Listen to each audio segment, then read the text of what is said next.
ହେଇଯାଇଛି ସାର୍ ଆପଣ ଟିକେ ବେକଟା ଦେଖେଇଲେ କାହିଁକି ଆପଣଙ୍କ ବେକରେ ଫୁଲମାଳ ଲମ୍ବେଇ ଯାଇ ଇଏ ନକ୍ଷତ୍ର ମହାନ୍ତି ପ୍ରମାଣ କରିଦେବ ଯେ ଇଏ ଦୁନିଆରେ କେହି ଆପଣଙ୍କୁ ସ୍ୱାଗତ ନ ଜଣେଇଲେ ବି ଏ ନକ୍ଷତ୍ର ମହାନ୍ତି ଆପଣଙ୍କୁ ସ୍ୱାଗତ ଜଣାଉଛି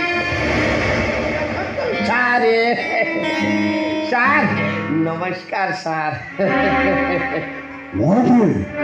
ଆଜ୍ଞା ଏ କୈବଲ୍ୟ ସନ୍ତରକୁ ସ୍ୱାଗତ କରିବା ପାଇଁ ଏ ଦେଶରେ ଅନେକ ଲୋକ ଅଛନ୍ତି। ହଁ ସାର୍ ଯେଉଁମାନେ ଆପଣଙ୍କ ଲୁଣ ଖାଇ ଗୁଣଗାନ କରୁଥିଲେ ସେମାନେ କ'ଣ କହୁଛନ୍ତି ଜାଣିଛନ୍ତି ସାର୍ ସେମାନେ କହୁଛନ୍ତି ଆପଣ ଜଣେ ଜେଲ ଫେରନ୍ତା ଆସାମୀ ମହାନ୍ତି ଆଜ୍ଞା ସେମାନେ ବୋଧେ ଗୋଟାଏ କଥା ଜାଣିନାହାନ୍ତି କ'ଣ କଥା ସେମାନଙ୍କୁ ଭଲ ଭାବରେ ବୁଝାଇ ଦିଅ ଆଜ୍ଞା ଏ ମୁଁ ବୁଝାଇଲେ ସିନା ଅନ୍ୟମାନଙ୍କୁ ବୁଝାଇବି ଆପଣ ମୋତେ ବୁଝାଉନାହାନ୍ତି ଆଚ୍ଛା ଦେବକୀ ନନ୍ଦନ ଭଗବାନ ଶ୍ରୀକୃଷ୍ଣ ହଁ ହଁ ହଁ ହଁ କୋଉଠି ଜନ୍ମ ହୋଇଥିଲେ ଜେଲରେ ସେଇଥିପାଇଁ ମହାପୁରୁଷ ମାନେ କହିଛନ୍ତି କ'ଣ ଯଦି ମଣିଷ ଜୀବନରୁ ତରି ଯିବାକୁ ଚାହାନ୍ତି ଆଚ୍ଛା ଆଚ୍ଛା ତାହେଲେ ଥରେ ଥରେ ଜେଲକୁ ଯା ମୋ ବାପା ଜେଲକୁ ଯାଇଥିଲେ ଆଚ୍ଛା ଆଚ୍ଛା ଆଚ୍ଛା ମୁଁ ଜେଲକୁ ଗଲି ହଁ ବଢ଼ିଆ ମୋ ସାନ ଭାଇ ଜେଲକୁ ଯାଇଥିଲା ଭାରି ବଢ଼ିଆ ବାକି ରହିଲା ମୋ ସ୍ତ୍ରୀ ବୁଝିଲ ମହାନ୍ତି ଆଜ୍ଞା ଜେଲ ଯିବାଟା ହଉଛି ଆମ ବଂଶର ଗୋଟାଏ ପରମ୍ପରା ସାରେ ସେ ପରମ୍ପରାକୁ ପଛକୁ ପକାଇ ଦେଇ ଆଗ ମୁଁ କେମିତି ଜେଲ ଯିବି ସେ ବ୍ୟବସ୍ଥା କରନ୍ତୁ ଆଜ୍ଞା ମୋ ମନଟା କାହିଁକି କାଲି ଉଚ୍ଛନ ହେଉଛି ମହାନ୍ତି ଆଜ୍ଞା ମୋ ସହିତ ହାତ ମିଳାଅ ଖୁବ୍ ଶୀଘ୍ର ସେ ସୁଯୋଗଟା ତମେ ପାଇଯିବ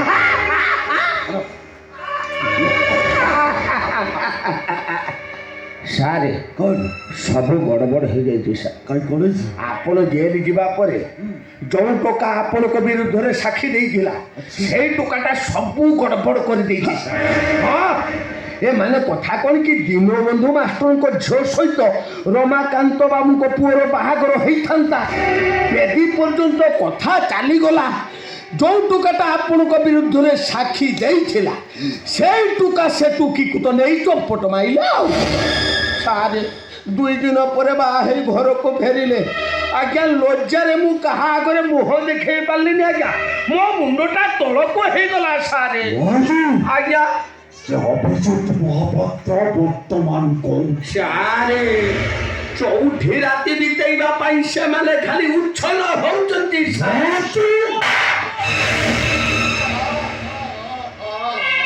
ମୁଁ କୈବଲ୍ୟ ଶାନ୍ତା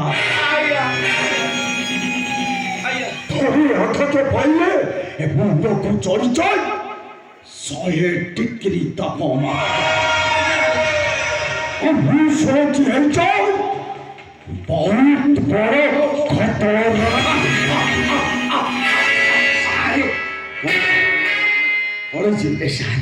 ଭାଉଜ ଆଡ଼କୁ ଆସୁଛନ୍ତି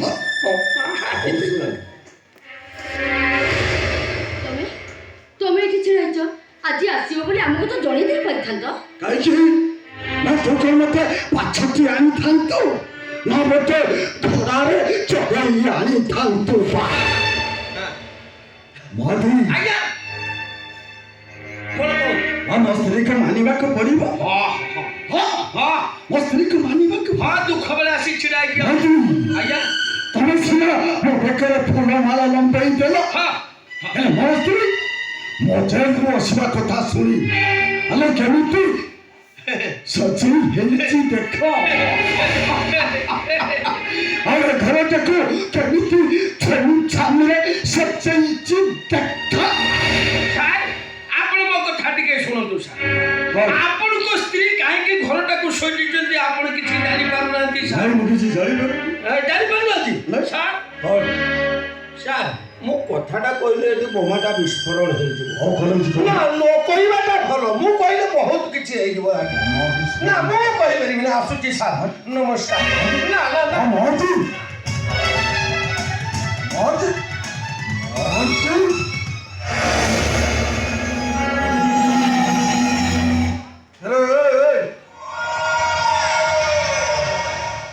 ଏ ଘର ଭିତରେ କଣ ଏମିତି ଘଟି ଯାଇଛି ଯେ ବୋମା ବିସ୍ଫୋରଣ ହବ? ଶୁଣ, ଯୋଉ କାମଟା ତମେ କରିଥାନ୍ତ ତମ ଅନୁପସ୍ଥିତିରେ ସେ କାମଟାକୁ ମୁଁ ସାରି ଦେଇଛି। ଆରେ କଣ କରିଛୁ ସେଇଟା ଟିକେ ମତେ କହୁ। କହିବି? ହଁ କହ। କହିବି ତ? ହଁ କହୁନୁ। ଏଇ ଦେଖ ସେମାନେ ଆସୁଛନ୍ତି। ସେମାନେ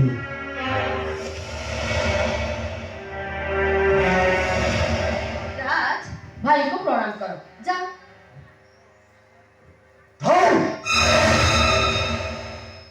ଶୁଣିଥିଲେ ରମାକାନ୍ତ ଚୌଧୁରୀ ଝିଅକୁ ମର୍ଡର କରିଥିବା ଅପରାଧରେ ପୋଲିସ ତତେ ଆରେଷ୍ଟ କରିଥିଲା। ଆସିଲୁ କେମିତି? ଆଉ ସେ ଝିଅଟା କିଏ? ଆରେ କଥାଟା ମୁଁ କହୁଛି ଶୁଣ। ରାଜ ସେ ମର୍ଡର କରିନି ବୋଲି ମଉସା ଥାନାରୁ କେସଟାକୁ ଉଠେଇ ନେଲେ। ଖାଲି ସେତିକି ନୁହଁ, ଏ ମଉସାଙ୍କ ଝିଅ ପ୍ରିୟାକୁ ଆମ ରାଜ ଭଲ ପାଉଥିଲେ ବୋଲି ମୁଁ ଦି ଜଣଙ୍କର ବାହାଘର କାମଟା ସାରି ଦେଇଛି। ଏ ପଚାରି ମାଇ ଚିନିଆ ସେଇ କଥାଟା ମୋତେ ଆଗରୁ କହିଲୁନି। ଜେଲରୁ ଆସିବା ସମୟରେ 2 ଭରି ଓଜନର ସୁନାହାର ନେଇ ଆସିଥାନ୍ତେ, ଅଳ୍ପ ବେକରେ ତ ଲମ୍ବେଇ ଦେଇଥାନ୍ତୁ। କଣ କରିବା ଗୋଟେ କାମ କର, ମୁଁ ତତେ କିଛି ଟଙ୍କା ଦେବି, ତୋ ବୋଉକୁ ଉପହାର ଦେଇଦେବୁ।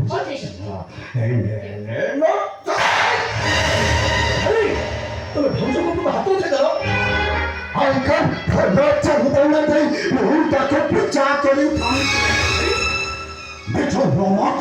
ଚୌଧୁରୀ ପାଇଁ ତୋ ଭାଇଟା ଜେଲ ଗଲା। এই ধরন যদি তাই ঝুঁকু এ ঘরକୁ বরং କରି ଆଣିଛି। ଭାଇ ଏଥିରେ ଭାଉଜଙ୍କର କିଛି ଭୁଲ ନାହିଁ। ଏ ପିଲାକୁ ମ୍ୟାରେଜ କରିବି ବୋଲି ମୁଁ କଥା ଦେଇଥିଲି। ତୋର ଭାଇ ନୁହେଁ ତତେ ମହୁଆ ତତେ ରାସ୍ତାରୁ ଗୋଟେଇ ଆଣିଥିଲା। ତୁ ହେଉଛୁ ଗୋଟାଏ ବସ୍ତାନ ଚାଇ ଭାଇ। ଜୋର ଆଇ ତୋ ପାଖରେ ତୋ ଭାଇଟା ବଡ଼ ହେଲାନି, ତା ପ୍ରେମିକା ତୋ ପାଖରେ ଏତେ ବଡ଼ ହେଇଗଲା। ତମେ କଥାକୁ ବୁଝିବାକୁ ଚେଷ୍ଟା କରୁନ କାହିଁକି? ଏଇ ଦି ଜଣଙ୍କ ବାହାଘର ହେଇନଥିଲେ ଆମର ଜେଲ ରହିଥାନ୍ତେ। ଭଲ ହେଇଥାନ୍ତା। ଏଇଟା ଯଦି ফাঁসি খুঁটরে ধরিথান্তা, এ কল্পন্য সন্তর বড় খুশি হইথান্তা।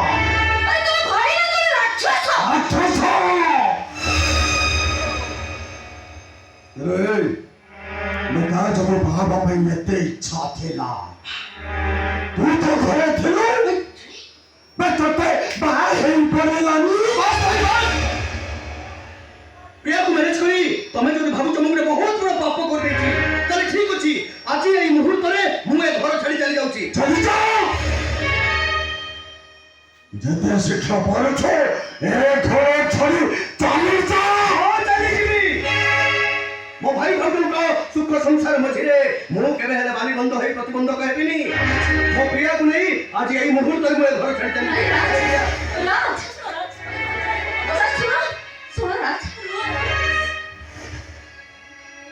মাত্র কেইটা ঘন্টা ভিতরে ମୁଁ ହେଇଯାଇଛି ସାମନ୍ତରାୟ ପରିବାରର ବୋହୂ।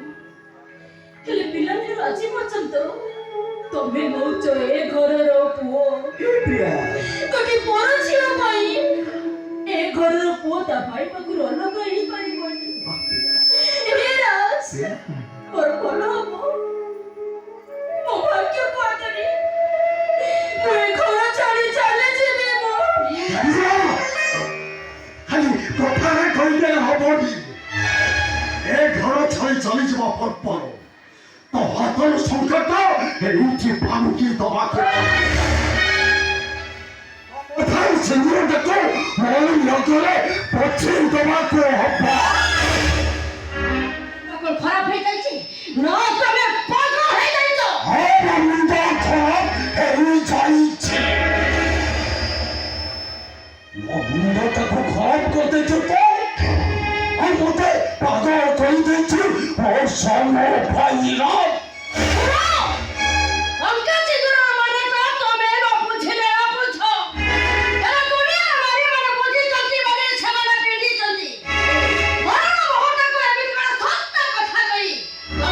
ପାପ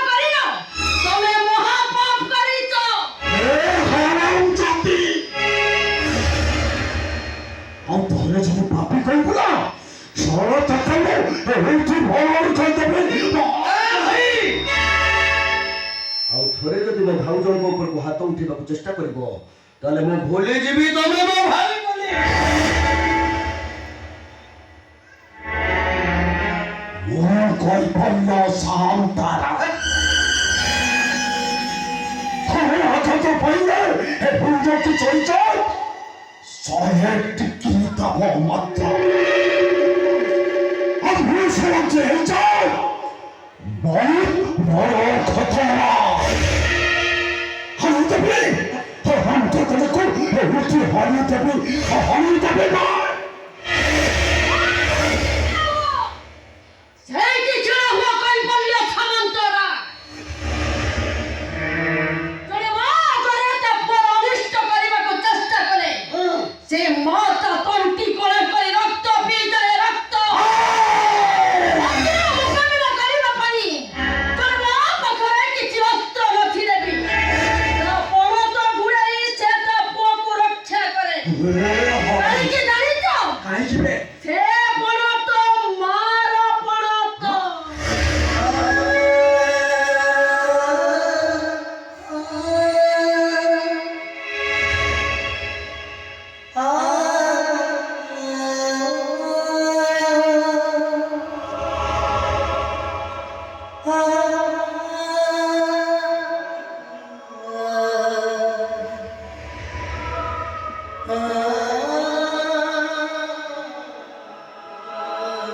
ନାଇଁ ଭାଉଜ ଛାଡ଼ିଦିଅ ମୋତେ ମୋ ଭାଇ ଯେତେବେଳେ ମୋତେ ସମ୍ପୂର୍ଣ୍ଣ ଭାବରେ ମାରିଦେବା ପାଇଁ ନିଷ୍ପତ୍ତି ନେଇସାରିଛନ୍ତି ମାରିଦିଅନ୍ତୁ ସେ ମୋତେ।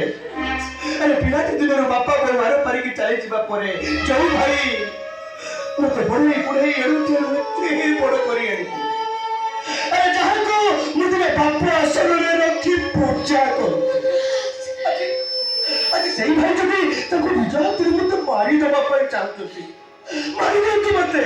ଏ ଭାଇ ମାରିବ ପରା ମୋତେ।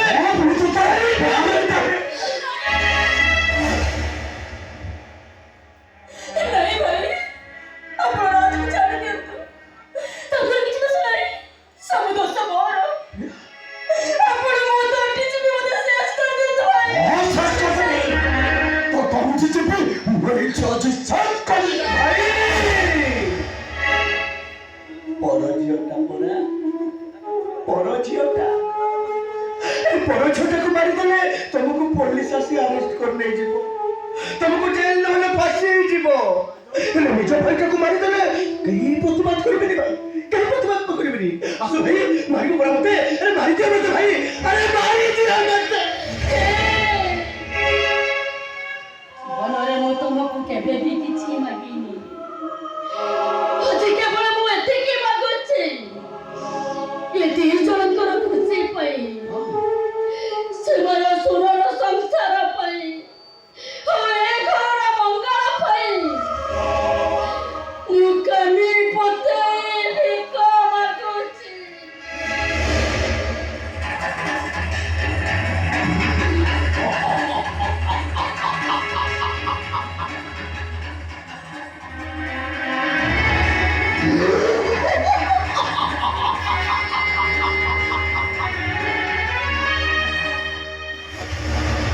ଆମେ ତ ଦେଖା ଦେଖା ନା କହୁଛି ଭୁଲି ମରିବି ଆଉ ମଝିରେ କହୁଛି ଭୁଲି ମରିବି